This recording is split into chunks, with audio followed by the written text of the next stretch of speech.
வியூஎஸ் இது XUV 500. இந்த வண்டியில் கஸ்டமருடைய கம்ப்ளைண்ட் கேட்டிங்கன்னா இந்த லெஃப்ட் டயர் வந்து அதிகமாக தேய்மானம் ஆகுது, எதோட கம்பேர் பண்ணும்போது ரைட் டயரை விட அதிகமாக தேய்மானதாவது அப்படின்னு தான் கஸ்டமருடைய கம்ப்ளைண்ட்டு.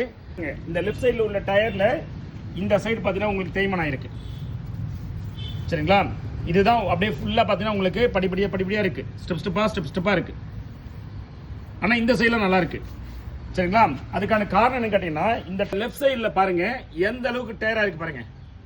சரிங்களா, இது இந்த அளவு டயராக இருக்குன்னா மற்ற ஜாயின்ஸ் இருக்குது பார்த்தீங்களா, அதெல்லாமே அதுக்கேற்ற மாதிரி டயர் ஆகிருக்கு. இங்கே பாருங்கள் எந்த அளவுக்கு டயராக இருக்கு பாருங்கள்.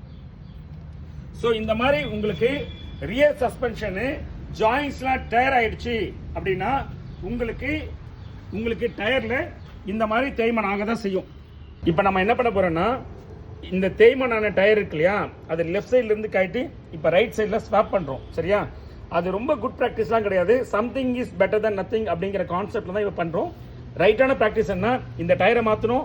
பிறகு இங்கே பாருங்கள் இந்த சஸ்பென்ஷன் எல்லாருமே போயிடுச்சு, லெஃப்ட் மட்டும் இல்லை ரைட்லையுமே போயிடுச்சு.